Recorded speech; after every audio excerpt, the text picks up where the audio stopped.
Okay, done with part one. Let's talk about part two, about how we're going to vet and screen those tenants. Because the last thing we want right now is to get a deadbeat tenant in our property. The eviction moratorium is not quite over, and the chances of you evicting that tenant in time, considering the fact that the courts are so backed up, is disastrously going to be long. So don't make the mistake of get a horrible tenant in there. This is your tool. Let's talk about it.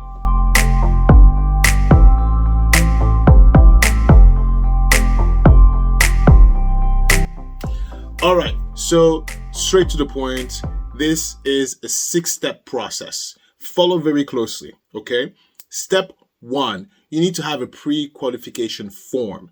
What is that? Let me explain. It's just a way to filter out the mess. I'm going to explain what the form is going to entail. Very standard, first name, last name, contact, etc. But the last 2 questions are going to be reference of your past 2 landlord. Pretty standard. And the last question is going to be, have you ever had a lease violation that resulted in a cause of action? And that is important. And at the end of that form, you're going to have a perjury clause. Pretty much that states that if they are found to be lying, you can deny them your tenancy. And here's why it's important. Let's look at it at the eyes of a deadbeat tenant, because deadbeat tenants are actually quite smart. They know they're deadbeat. They don't have any money to pay, and they can see that you're asking for X amount of money. They know their finances, and they know they cannot afford it. Yet they still go ahead and apply, hoping that you're stupid enough to give them the tenancy, and then they're going to be squatters and stay in your property. So when they fill out this form, this pre-qualification form, they're going to pause a little bit and try to understand what that question is. Because that question legally, I'm asking you not just about your eviction. I'm asking you about your failure to pay rent, your breach of lease, your tenant holdover. Anyway, anything related to landlord-tenant issues that has had to be played out in court. And so they're going to pause a little bit, but because they're deadbeat and they're hoping you're stupid, they're going to click no.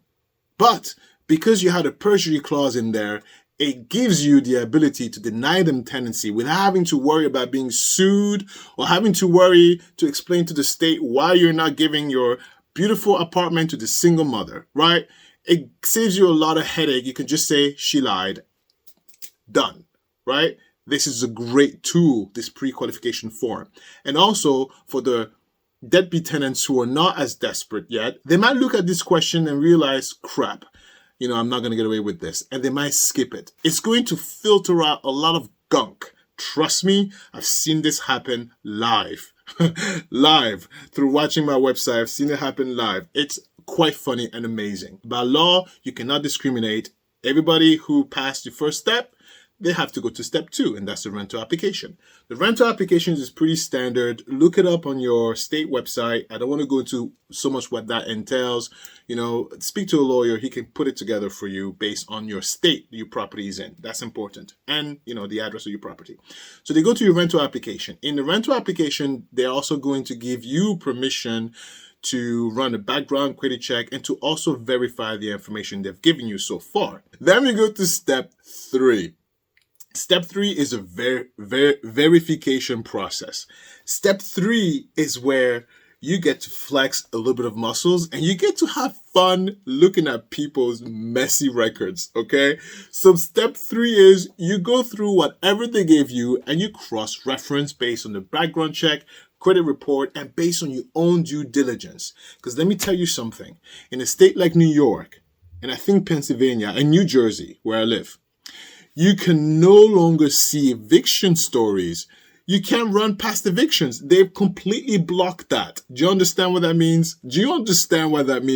That means your chances of getting someone who's been evicted in your property is much higher in those states. So here's how you're going to combat it, because you can no longer trust the eviction report. You can no longer trust the background check, and you can no longer trust fully the credit check. You need to kind of be due diligent. You're going to go on the Googler. And because in the rental application, you have the first name, last name, middle name, birthday, because that's important, you're going to go to your state public record case, okay? You're going to go there and you're going to type in their name and you're going to filter, because not everybody has my name. My name is Alistair Nzekio, right? My name is quite unique. There's no other 2 of me. But if your name is Mike Sanders, chances are there's 1,000 Mike Sanders, right? So So you need to go on the public case record and you're going to filter out max standards based on birthday, right? Because there could be another max standard that's born on the same day you're born.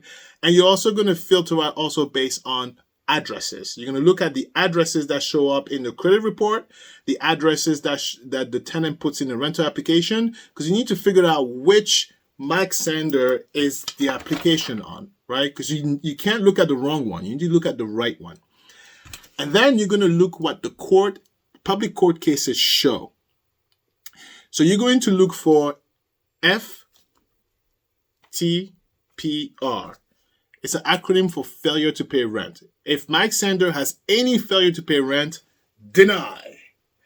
And you could legally deny them because if by that point of verification, if they put in the pre-qualification questions no, that they've had no lease violation that resulted in a cause of action, they lied.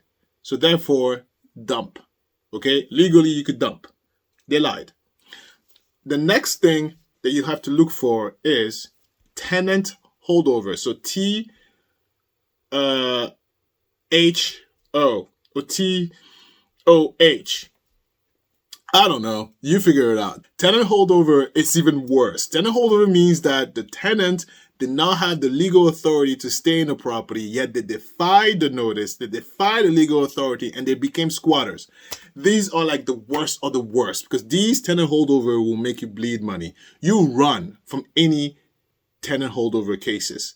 Don't even touch it. Figure it out. Find a way to talk to your lawyer and deny that person. Run, run, run. No to tenant holdovers. No to tenant holdovers. I'm serious. If you accept someone with a tenant holdover, you're stupid. No and no and no. The rent escrow is RESC. Stay away from those. Stay away from those. And the reason why is because that means they brought their landlords to the court saying that the landlord is not doing any repairs. And the chances are, statistically speaking, slumlords are less than 1%. Slumlords are horrible landlords who are just stupid as well, right?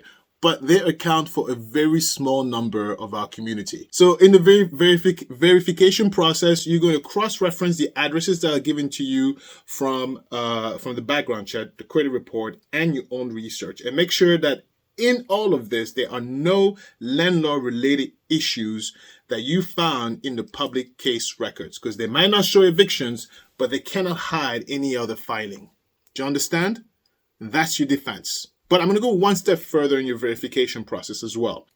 As you look at the court cases, keep a lookout for other cases you see, right? Do you see any torture cases, any domestic violence cases? Do you see any of that? Like, get a good idea of the behavior of the person you're about to rent to, okay?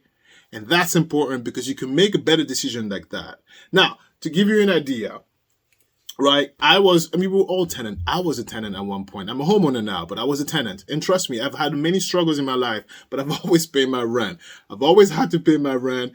And there was one instance where I didn't pay my rent on time, and I walked over to that landlord and I begged. And I said, look, I just came out short. Please give me a week. Do you understand? And that was the only time. And he gave me a week. That was the only time. And I rented there for like 4 years.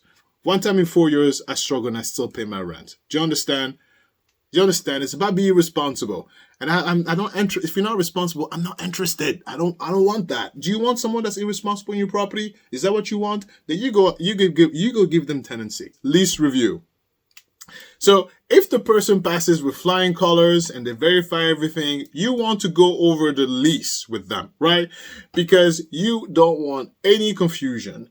You go over the lease line per line. Do it through Zoom, do it in person, figure out and get it done. What I would suggest you do also while you're there is have the potential tenants schedule their first property inspections. So, they're aware that property inspection is something that you're definitely going to do as a landlord and that you should do, because this is what prevents catastrophic situations where your property becomes a pigsty. Step 5, which is security deposit and first month rent. Do you understand? So this is where you tell the potential tenant, all right, here's how I accept the security deposit, and here's where you can, deposit or give me money for the first month rent. Okay?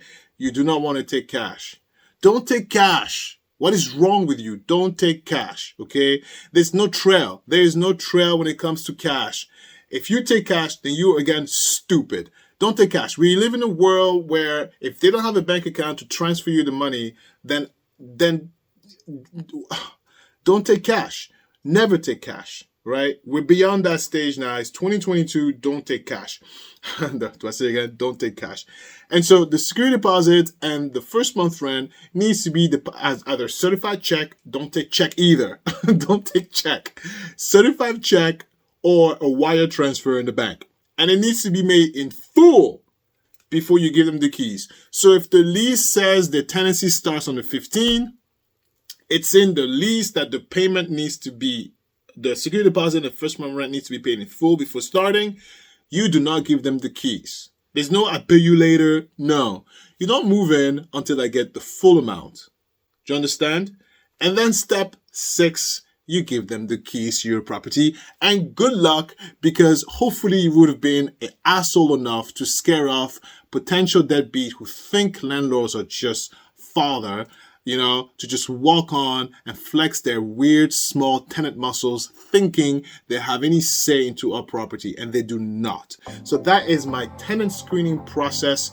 And I can tell you right now, I've had some amazing stories, tenants who applied, and it's been quite scary at the type of people I've seen. I mean, I had no idea people would that misbehave. What?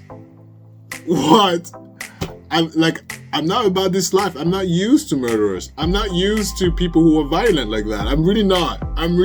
I guess I'm a preppy black guy who was well raised. I don't know any of these people, but I am not giving them the tenancy. Absolutely not. I don't want to be around in the same room as them. They scare me. I'm scared by some of those tenants. It's ridiculous. Anyway, see you next time. I will share with you some of the stories, some of the people that I vetted. Scary. Like, guys, get your shit together. Bye.